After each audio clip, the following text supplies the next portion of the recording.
Foster III, where we discuss relevant topics that affect the culture with bold, independent commentary. Get ready to be inspired, enlightened, and encouraged. Come on in. Come on. I've been waiting for you. I got so much to say today on the Voice Over There podcast. Want to say happy Friday if you're listening to this live, or if you're listening to the replay, still happy whatever day that you're listening to it. I'm your host, D. Foster III, and are you ready? I want to say at the beginning, let somebody know that we are live here on the Voice Over Now podcast, and we got a lot of talking to do. So while you're getting ready, while you're sharing it, while you're letting people know, while I am uploading my notes, I want to say shout out to the owner and operator of WPBMediaNetworks.com, Minister April J, for giving us the opportunity to be on such a wonderful platform. And so shout out to April J. Come on in, let somebody know. We're about to get into some things. Yeah, we're about to get into some things. At the beginning of the podcast, as we always do, and y'all used to this, church announcements. Y'all, those of you that grew up in church, you know you had to have your announcements. So I want to make sure that we get our announcements in for the week. Hold on one second. What's wrong with this? Okay, gotta upload this here. Yeah. Okay. So our church announcements. Don't forget, have you joined us every Sunday morning at 7 a.m. for our Voice of Hope connection call? Well, listen, if you're missing that, and you can join us right here live every Sunday morning on this platform, the Voice of Hope connection call. We just give you a word to encourage you through the week. You face a lot of crap during the week, and sometimes you just need a reminder that there is a word from the Lord. You know, the theme of this podcast is we give relevant, we give encouragement, and inspirational and entertaining conversation on this platform. So, of course, that's what we do here. So don't forget to join us every Sunday morning. And feel free to follow us on our platforms, the Voice Over Now, the Voice Over Now podcast, the Voice Over Pod, Twitter, Facebook, Instagram. You'll find us, like it, share it, and follow us. All right. I'm still waiting for a few more of you to submit your favorite shero to us, so that every year, Wake Up Global Networks, we honor a shero of your choice. You can go to Wake Up Global Media, and there's a little form as to why we should honor your shero, and you could be the one that is picked for Wake Up Global Networks to join in with you and honor your shero. I have to say that y'all need to come on. You only have one more week for this to come on in. So we need you so we can be very prepared. Did you enjoy last week's podcast? Amani is something. And that's the kind of conversations that we have here on Wake Up Global Networks. Of course, join us every Sunday, 7:30 a.m. Eastern Standard Time for our Voice of Healing community prayer call. Voice of Healing community prayer call, where we just get on the line for about 15 minutes and we just send positive power of healing to people's lives, one to another. And it's not a lot of talking, not a lot of whatever. And some people just get on and they open themselves up to receive. So I want to say thank you. We are still in the current and future state of blank city series. I said city series. So far, we've done the current and future politics. We've done the current and future of church. And today, I want to do the current and future state of education. My, do I have a lot to say. Now, let me just be straightforward from the door. I was not an A student. I don't make no bones about it. When I was in school, I was not ever an A student. I was not a B student. Can I be honest? I was not, most of the time, a C student. Full disclosure. So I teeter-tottered between C, depending on what it was, and A. Now, the only place I got a B plus is in speech. When we had those debates, I got a B plus in that. And the reason I'm starting this off with, because your story may be like my story, one of the reasons is I didn't like school. I didn't like the setup. I didn't like how we had to assemble and how we had to sit at a desk for 6 hours. I didn't really like school. The only time I really started to begin to enjoy school was when I got to the 12th grade of high school. Now you may say, why? Say why. Ask me why. I'm glad you asked. It's because number one, I had more free periods. And then number two, I had more options of selective classes, follow me, that fit my personality, my gifts, and what I believe to be was my talents. So when I was growing up, and I'm starting this for a reason, from pre-K to about 11th, to me, school was boring. In other words, giving me information that I knew I would never use in life. It was slow. It took forever. And then it was routine. The same thing parked in one space every day. In other words, it was predictable. Now, the information I'm going to share, I share it because in Wake Up Global Networks, if I didn't say it, I'm the CEO, president of Wake Up Global Networks Incorporated. We do have teachers, and I've spoken to them with some of the information I'm gonna give you in anonymity, because if you speak out, then you threaten your livelihood, and of course, we don't want anybody's livelihood threatened. But to just give me an insight on this situation of education. So as I get to certain points, you may say, how are you qualified to say that? I have spoken to those who are in. As a matter of fact, Wake Up Global Networks, we are partners with a school in the city of Baltimore. So I often have in the past and will in the future visit there. So school was boring, school was slow, school was routine. But most of all, I knew they were teaching me stuff that I would never, ever, ever, ever, ever use in life. When is the last time that you had to know what the square root of 60 was? When is the last time you had to know why water was comprised of H2O,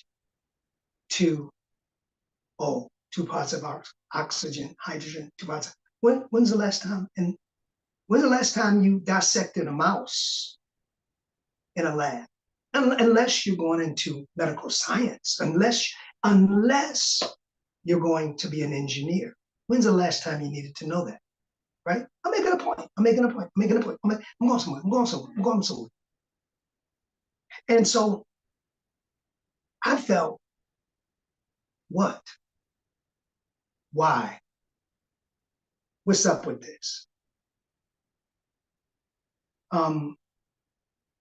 Why did I need to know if Jack had 5 lemon drops and he ate 2 and his cousin stole 3? How many lemon drops did Jack have left? I don't know. I don't really care.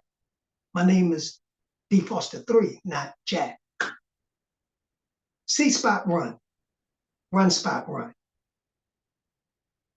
Routine, useless, boring, and in my opinion, very non-essential. Now, some people will say, well, no, you're missing the point. You're missing the point on this. And yes, I'm giving my commentary. It was to teach you critical thinking. Okay? Okay, I'll get back to that. Now, having said all that I have said about how I perceived and participated in school, and the only reason I went, of course, you had to go, your parents made you go, whether you wanted to or not. I was never, can I be transparent? I was never disciplined in doing homework. And if I did homework, you know what? I think I did homework a couple of times in all of my school years because that was not my interest.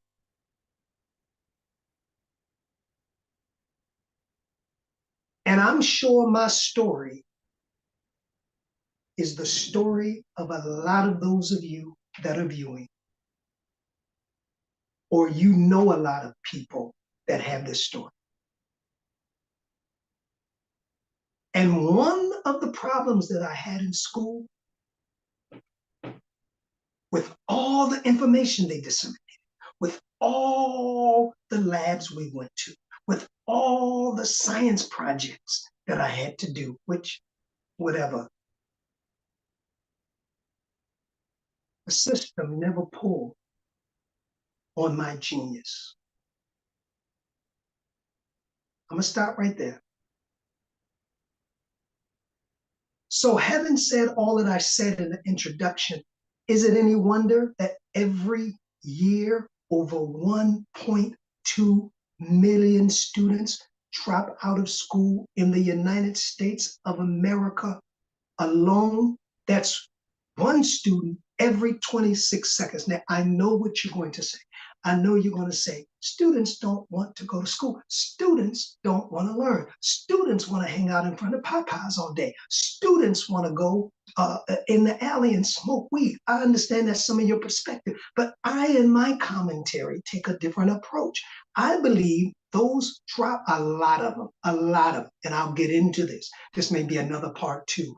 I'll get into this, that a lot of it is we have failed as an educational system to pull on the gifts, the geniuses, and the talents of students. So I'm not interested. I could care less. It goes on to say the US, that's 7,000 dropouts a day, which is unfortunate. And I'm gonna really get into this. The current and future state of education in this country. The US Bureau of Labor Statistics shows that the unemployment rate of high school student dropout is 47% higher than graduates. That's the unfortunate part. Now, perhaps, and I could, I don't profess to know everything. Perhaps I'm naive, but I'm sorry. You can't convince me that 1.2 million students are anti-learning and growing.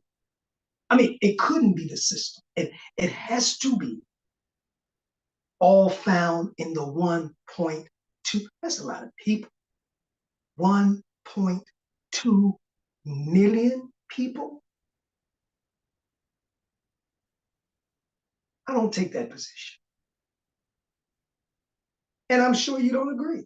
Or maybe you agree. I think, this is what I think. Let me bring you into my mind, since it's my commentary. I think, but rather in an age of enlightenment,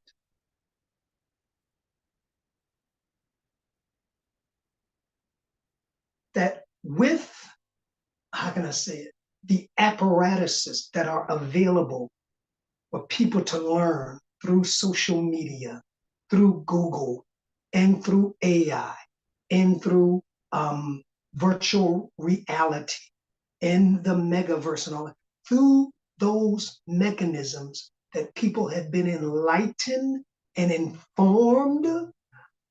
I think the educational system in this country struggles keeping up with the evolution of the human brain, the human mind, and certainly the human intelligence.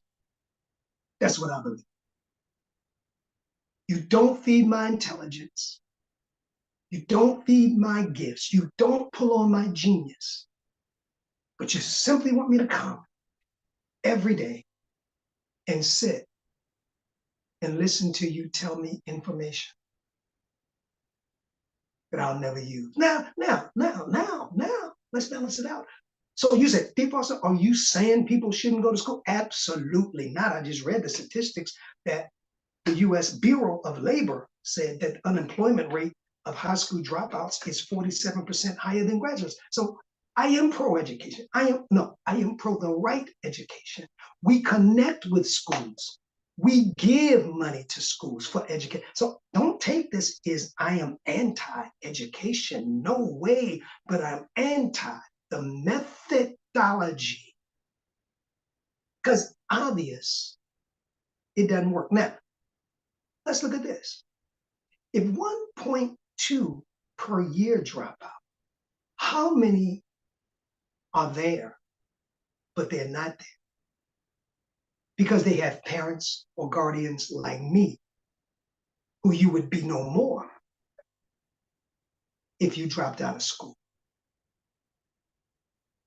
And we're not going to talk about the high expense of college. Right now, I'm talking about pre-K through 12. College, that's another show.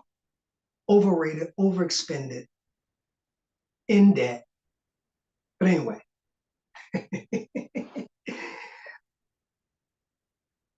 I believe that the education, one of the problems is the American educational system has failed to keep up with the fast-paced evolution of humanity. That's it. Let me say it again for the people in the back. People in the back, all the people in the back, all the people in the back. Oh. All right. Woo! And just to think, I'm just getting started in this. I told you, come on in. We got a lot of things we got to talk about. And if you're here, you're going to get it straight, no chaser. I don't draw the line. You know where we stand here on the Voice Over Now. That's why it's called The Voice Over Now. It's a clarion, clear voice. There's no wondering where the voice stands.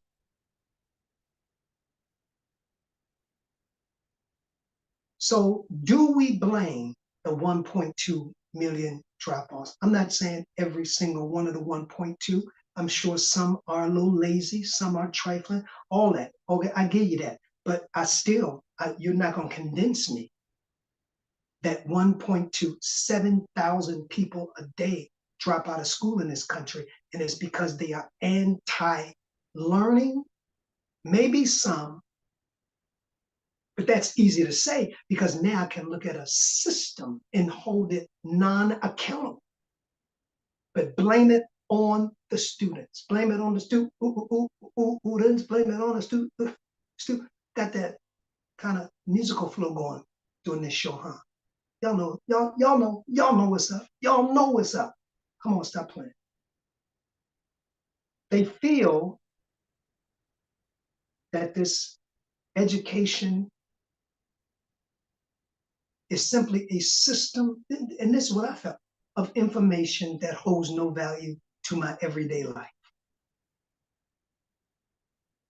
Right. And it doesn't, and especially since we did away with most vocational schools, which you can use, and I'll get to that in a minute. Now notice I said, only class I did well in was debate and speech and oratory. oratorical. Matter of fact, I was second. I should have been first, and I won't get into that. But read between the lines. The final contest was in Ocean City. All right, that's all I got to say. And the panel that judged was from Ocean City. But I was second in my high school years, place in orating, because I loved it. And I would write a speech, because that's where I am, an orator. And I will never forget the final speech that I had to write that took me to the finals. And it was entitled, In My Youth, YOUTHICSEE. And I had to finish it off with a speech. And I'm not bragging, but oh, what a speech. And I won locally, and I won it Curly, and I won it St. And I won. And I got all. So finally, I was and I'm making a point in this, I was one of the finalists in the state, me and someone else. And the final oratorical contest was in Ocean City, Maryland. And I lost. Now, why did I get that far? Why was I so good in oratory? Because that class catered to my gift of articulation. It catered to my gift to talk and to speak. You get it?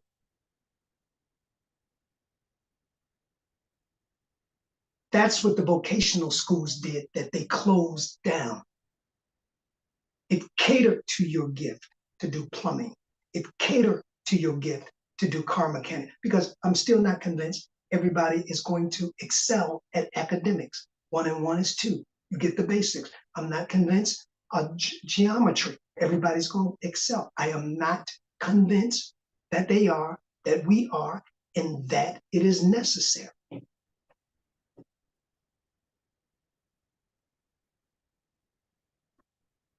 So here's the issue.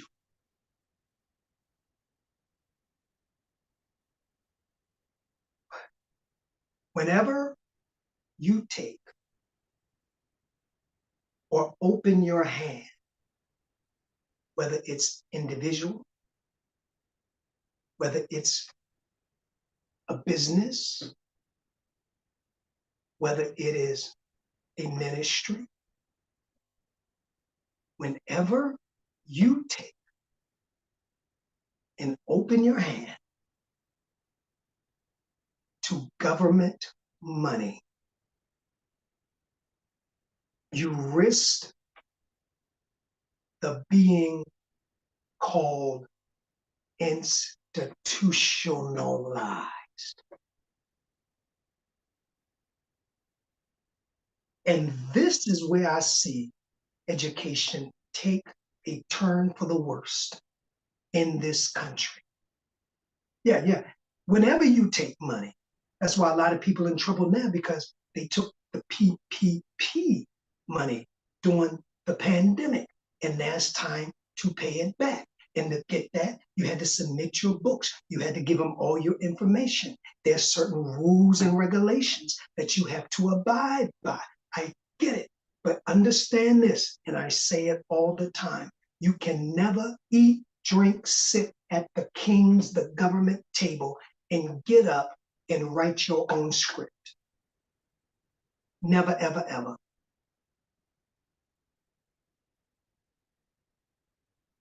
So when you take it, understand, you run the risk of being institutionalized. Now, what do I mean by that? Because that's what our education, that's what a lot of institutions are becoming now, institutionalized. Even look at media. Whatever's on Fox here, like I'm chilling on a Saturday, whatever's on Fox in the DMV or the ATL, 9 out of 10, after you get past the morning news, It's going to be the same thing on Fox all across the country. Institute, nothing personal. Syndication, institutionalized. No specifics. I'm talking about education now. Forget the student. Now we enrolled in an institution that has to follow certain rules and certain regulations because we sat at the king's table and we took the king's money. And the king says, if I finance you, he that has the goal makes the rules. Right? Right. So in my opinion, the educational system in this country has been institutionalized. There's no more, in my opinion, focusing in on the individual needs of the student, the individual gifts of the student. Now, because we ate the king's meat, we are a created and controlled organization which answers to a higher establishment. I'm gonna give you a good point. In my visit to schools, I've learned one thing. Now, the teacher in the classroom, the teacher that's with the student every day, the teacher that puts up their own money, and I'm gonna talk about that probably in part 2, because I see I'm not gonna finish. The teacher that buys some of the students' food, the teacher that has to sometimes bring their own supplies, that teacher with the student every day, in order to do something special for the student, they have to go get permission from a higher establishment. In the DMV is called North Avenue. Now, the people at North Avenue don't know the student. People on North Avenue very seldom be in the classrooms. The people in North Avenue have never met the parents, but the teacher who is with the student every day understands the particular needs and the particular gifts of the students. But in order to move in a certain direction, because now it's a created and controlled organization which answers to a higher power, they have to go to the establishment, and the establishment basically has no clue, because the establishment now is not about the needs or the specifics of the student. The establishment is about making sure whatever you do, you stay within the structural bounds that we have created. And you wonder why education has gone down the toilet in this country. This is one of the reasons. And I have a lot of teachers says, I'm handcuffed. I remember there were people we went to partner with them, and we weren't asking anything from them. And we were told, I have to clear it. Not that we were going to be in action with the students. We just wanted to be partners, donate to the school. I had to clear that with North Avenue, quote unquote, for this podcast, the establishment. But the establishment is not in the school. The establishment is not connected to the student. The establishment doesn't know the gifts, talents, abilities, and the genius of the students. Well, but you took the king's meat, and he that supplies the meat makes the rules. So can we say that there is no more independent education to cater to the student, that now the educational system that was supposed to educate calls the student to be literate?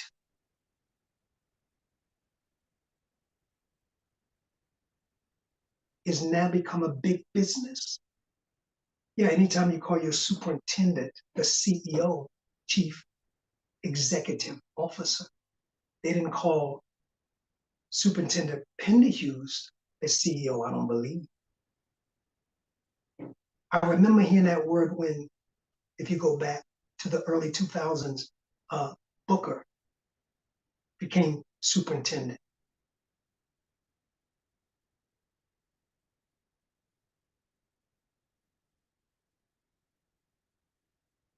if you're just joining us, we're talking about the current and future state of education.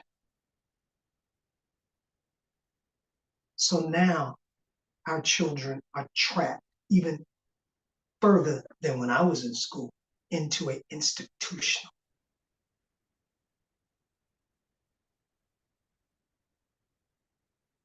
So it's no, when it becomes an institution, it's no longer about the individual. Consider the needs of the individual, which I believe personally, nobody knows better outside of the parents or guardians or friends, but in the school setting, then the teacher, because the teacher is the one that interacts.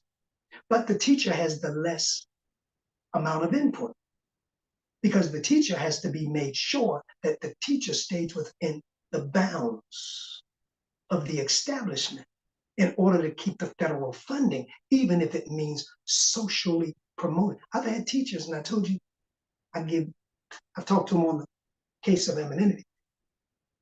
They are forced to socially promote students that cannot read, that cannot write, but to get the money, you have to promote them.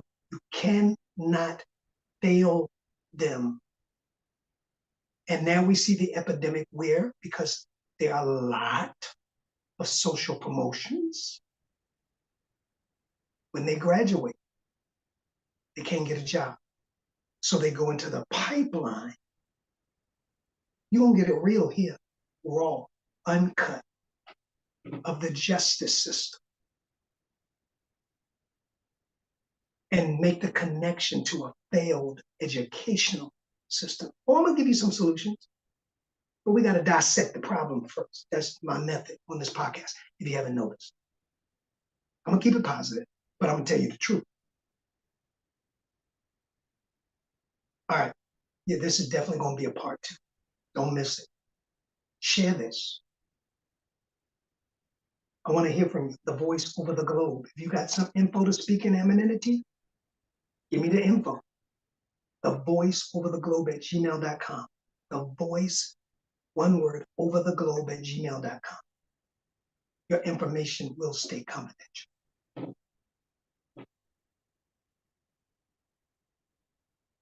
So now, because of all that I have said,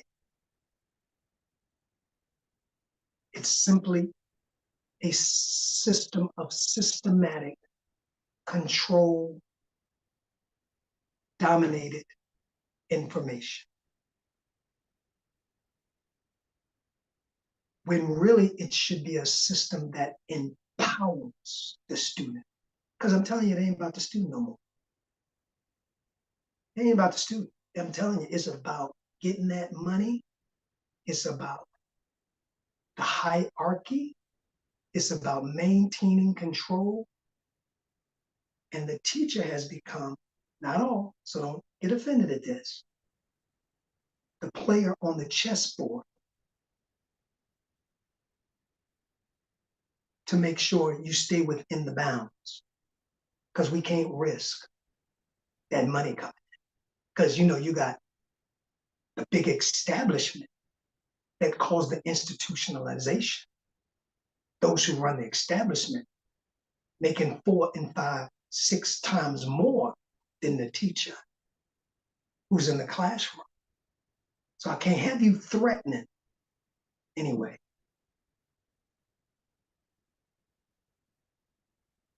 So it's not about the individual and the needs, but I'm obligated now. And that's why a lot of teachers are leaving. That's why there's a teacher dearth, and I'll talk about that.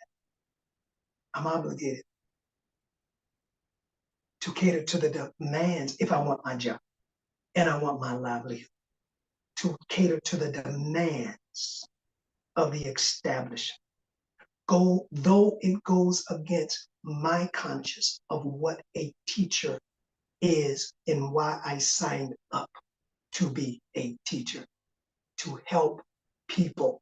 But now I'm forced to help the establishment. And I can play in the sandbox with certain rules. I have certain liberties. So I'm not saying that every time you cough, you have to go to the establishment, but you'll know what I'm talking about. You can't teach what you want. There's a curriculum given to you.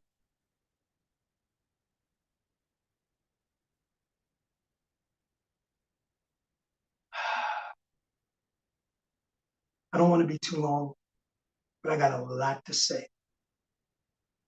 I think I'm gonna cut it right there. You got to join in next week. Now remember everything I've said this week, because I'm not going to have time to go over it. But now I turn another corner into what I believe was the finality of the system going down the toilet. Now let me put a disclaimer out here. Because I am pointing out the good, the bad, the ugly about the system, this is in no wise an indication of the classroom teachers. These classroom teachers, and like I said, we have them in the Wake Up Global Network, and we try to support them and we try to honor them. I think they are doing an outstanding job. If you are viewing this and you are in the system, in the classroom, you are maintenance, you are housekeeping, because you get the least. We applaud you. Where would our children be without you? So this is not an indictment on you in the classroom.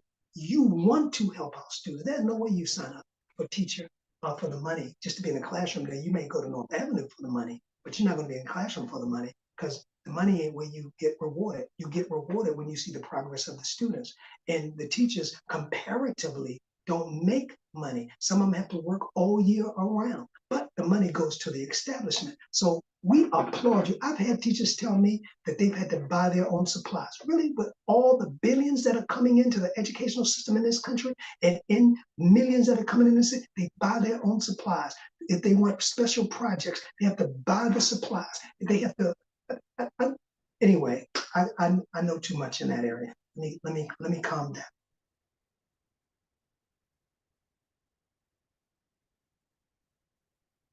I believe there's going to come a change. I believe there is a change.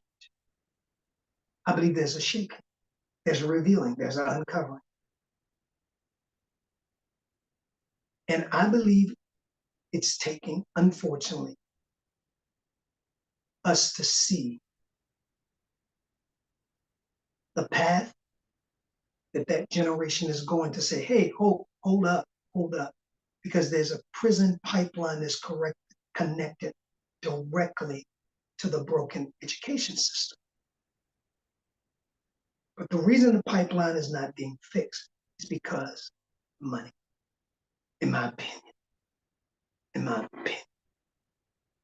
I would say in my knowing, but to make you more comfortable, in my opinion.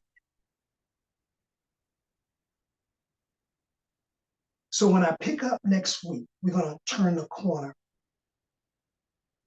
and kind of talk about how we can possibly fix this. It is fixable, but the reform takes a lot of transformation. We'll talk about it. Listen, y'all, here's real commentary. We're bold, we're independent, we're straight, no chaser. If you love that, and if you love to be educated, to be entertained a little bit, and to be encouraged, follow us. I'm telling you, we're just getting started. There's things we got to talk about. Share this. And I'll be back next week for part 2 on the future and current state of education in this country, the US. Don't forget, hit me up, the voice over the globe at gmail.com. Follow me on X, IEYE Prophesy. Follow me on X. I give you daily current updates, prophetic insight, information about what we're doing. Follow me on X, IEYE Prophesy. Until next week, this is D. Foster III, CEO and President of Wake Up Global Networks, saying, you have a voice. keep using it. Peace and God bless. Thank you for being a part of The Voiceover. Please follow us on all of our social media platforms to stay connected to our upcoming shows and guests. Instagram at The Voiceover Radio. Twitter at DPropheticI. That's the letter D, prophetic, EYE. If this show has enriched you in any way, please share The Voiceover among your circle. Until next time, keep allowing your voice to be heard.